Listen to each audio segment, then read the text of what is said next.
अस्सलामु अलैकुम everyone and welcome to Naik academy. I hope आप सब ठीक होंगे, बहुत अच्छे से होंगे।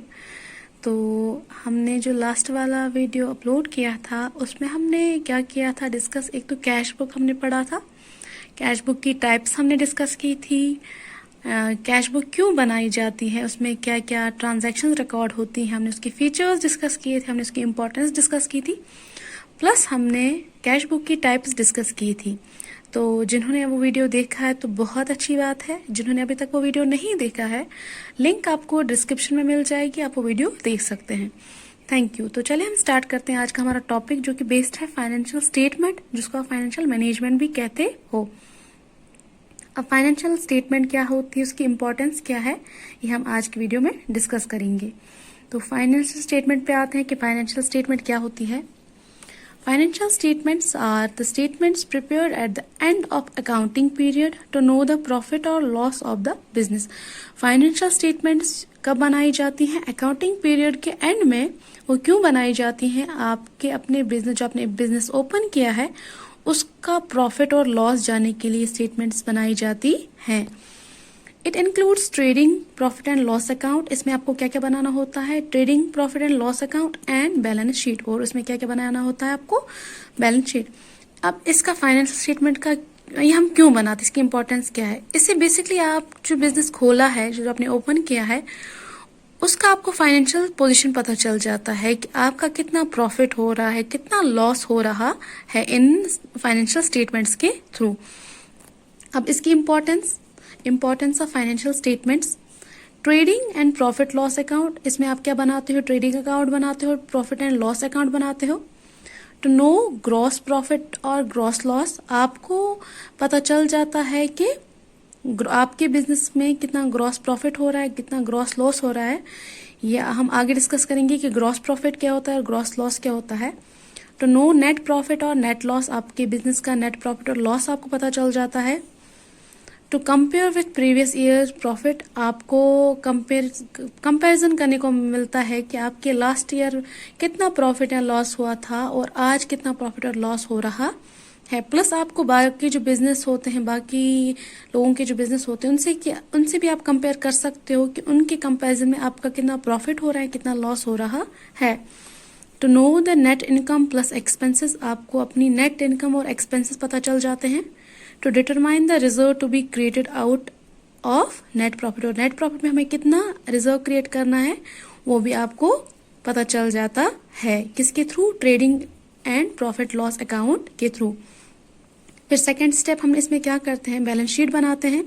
अब वो क्यों बनाते हैं?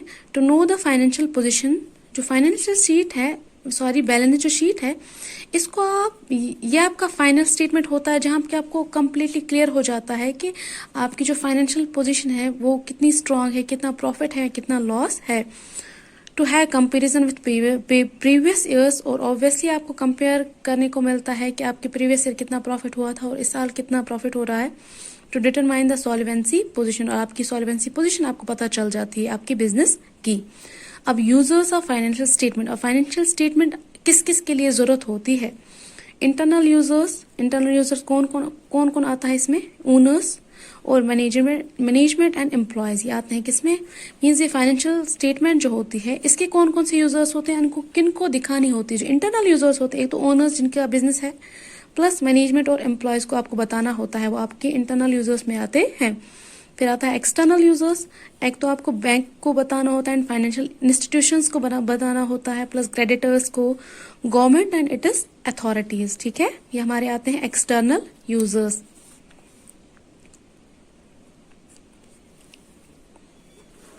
फिर हमारा ट्रेडिंग अकाउंट का फॉर्मेट हम कैसे बनाते हैं? यहाँ पे हम डेबिट साइड हमारी और यहाँ पे आती है क्रेडिट साइड। ठीक है, पहले हमारे पर्टिकुलर्स अमाउंट, फिर आता है पर्टिकुलर्स और अमाउंट। ये हमारा डेबिट साइड, हमारे पास क्रेडिट साइड। ठीक है, तो लेफ्ट साइड में हम डेबिट साइड होता है और राइट साइड में क्रेडिट साइड। ठीक है, क्योंकि एमसीक्यू बेस्ड एग्जाम है तो आपको नहीं पूछा जाएगा फॉर्मेट इसका, लेकिन स्टिल हमें पता होना चाहिए कि ट्रेडिंग अकाउंट कैसे बनाते हैं, इसमें क्या क्या पर्टिकुलर्स इंक्लूड होते हैं। ठीक है, डेबिट साइड कौन सी होती है, क्रेडिट साइड कौन सी होती है।